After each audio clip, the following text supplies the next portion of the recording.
आणि 20 जानेवारीपासून मनोज जरांगे पाटील मुंबईतल्या आझाद मैदानामध्ये आमरण उपोषण करणार आहेत।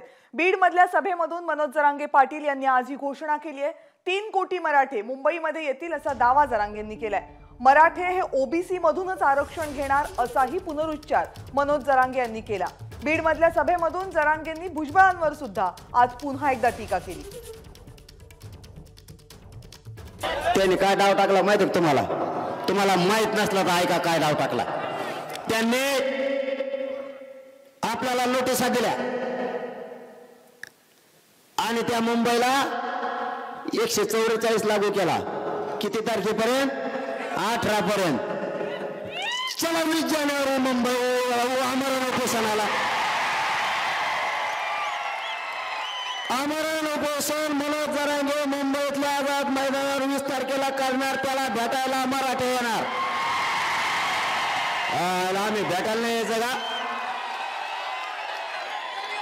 भेटायला येणार नाही का?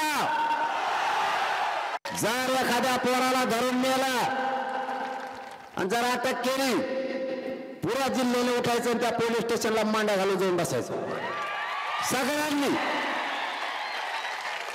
दगड नाही, भांडा नाही, काही नाही, नुसती मांडी घालून बसायचं जायचं। काय म्हणायचं माहितीये का? पोलीस निरीक्षक साहेब, पोरग सोडा म्हणायचंच नाही, तिथं जायचं आणि मांडी घालून बसायचं। म्हणून मला भूक लागली। 4-5 लाखाला जर एक वडापाव द्यायचं म्हणलं तर मेलच ते वडेपाव खायचं आणि रेटून 3 टाइम तिथंच झोपायचं। पोरग सोड म्हणायचं नाही, फक्त म्हणायचं आरक्षण दे, एवढंच म्हणायचं। येवल्याचं येडपट सगळ्या दुनियाचं भाव चाळलेलं तिकडून आलं आणि त्याच्यात पाहुण्याचं त्यानेच हाताला जळले। नाव आमच्या पोराचं घेते बधीर सगळ्या दुनियाचं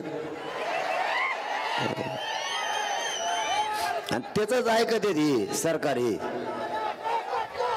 त्याला दिसाना निसाना ते तर पिशीच घेऊन येत सध्या, बाजाराची पिशी त्याच्यात कागद आहेत।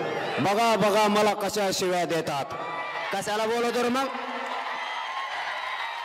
कशाला मराठीचा वाटा जातो? आताची पिशा घेतल्यात, काही दिवसाने तुटलेल्या चपला, केळाचे सालपटे तो ह्याजवळच घेऊन थांब थोडं। तुला म्हणलं होतं नादी लागू नको, मी लई नमुना बेकारी। तुला आताच खाल्लेला पचाना तर नंतर कसं व्हायचं हो? तुला आत्ताच पचा नाही।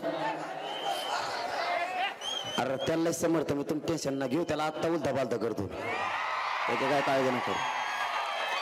आता कशा आवाजात बोलू तू? बारीक असा जस का कळलं कधी त्याला। जरांगे साहेब म्हणतोय आता, पहिले नीट राहायला असतात नुसतं जमलं का? आळी वळवळ करते शेपटाची,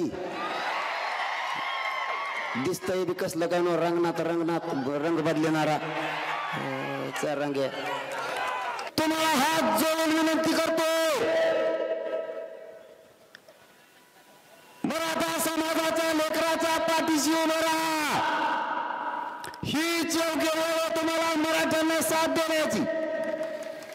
जर तुम्ही उद्यापासून मराठ्यांच्या पोराच्या पाठीशी उभा न राहिलात तर महाराष्ट्रातल्या मराठ्याचं घर तुमच्यासाठी कायमचा बंद राहील। आपल्याला डाग लावला गेला, शांततेने असणाऱ्या मराठा समाजाला डाग लावला। कोणी म्हणतं आमचे घर जाळले, कोणी म्हणतं आमचं हॉटेल जाळलं। आमच्यावर खोटा डाग लावलाय।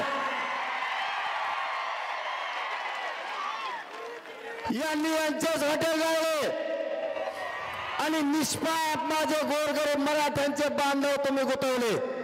आपल्याला मायबापावर डाग लावला। आपल्या पोरांनी काय नाही करू नये, त्यांच्यावर गुन्हे दाखल केले। निष्पाप पोरांना गुतवण्याचं षडयंत्र सरकारने केलं।